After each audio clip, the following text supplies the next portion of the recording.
Mes chers compatriotes, bonsoir. Nous sommes obligés de faire le point après cette journée de dimanche 12 octobre qui restera dans l'histoire du Cameroun. Nous avons tous observé que la journée s'est globalement bien passée. Il y a eu des heurts. Il y a eu toujours, comme toujours, des petits problèmes liés à l'incivisme, à la tricherie et à tout ce que nous dénonçons depuis. Néanmoins, le candidat porté par le peuple du changement s'avère être celui qui a été choisi par l'ensemble des Camerounais. Donc, nous regardons attentivement l'évolution des choses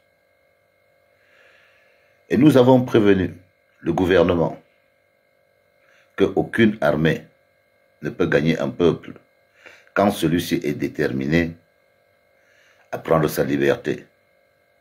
Nous ne posons pas de défi au gouvernement. Nous faisons face à la réalité. La soirée de Garoua, aussi chaude qu'elle soit, nous espérons que ce soit la dernière. Comme ça, le gouvernement saura que en face de lui, il y a un peuple, et le peuple sait qu'en face de lui, il y a des agents qui sont là pour faire la sécurité. Nous demandons aux responsables de la sécurité de rappeler les hommes en tenue afin que la sérénité revienne dans la cité. Le président Issa Chiroma est apparemment l'homme qui est en tête de cette élection au Cameroun.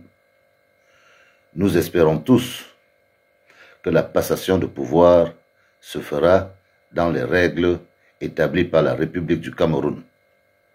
Le président Paul Biya a dit qu'il veut qu'on retienne de lui que c'est lui qui a instauré la démocratie au Cameroun et le multipartisme. Il est temps pour lui de montrer à la face du monde qu'il est réellement un démocrate, qu'il a organisé des élections et que, suite à ces élections, il a perdu, donc il passe la main librement et pacifiquement à son successeur constitutionnel. Notre président de la transition est chargé d'abattre un programme bien précis. Il est là pour un temps bien déterminé. Nous disons félicitations à tous ceux qui sont venus concourir au poste de président de la République. Et nous continuons à dire que la prochaine élection sera une élection de programme. Cette élection-ci, c'était une élection de libération du peuple pour que la parole du peuple soit respectée par l'État afin que le pouvoir revienne au peuple parce que c'est le peuple qui est souverain. C'est de ça qu'il s'agit en 2025. Étant donné que le peuple a choisi Issa Chiroma, il attend la confirmation de ce résultat au niveau du Conseil constitutionnel, tout en sachant qu'il y a bien sûr des arrangements à la marge. Nous remercions notre jeunesse qui s'est levée, qui a compris que c'est de son destin qu'il s'agit. Nous remercions aussi tous les acteurs politiques qui, à un moment donné, ont voulu réfléchir, mais qui, à la fin, ont donné la force qu'il fallait pour que M. Issa Chiroma se rende compte du destin qui était le sien après 30 ans de vie politique, à passer de la prison au gouvernement et du gouvernement à revenir entre les mains du peuple.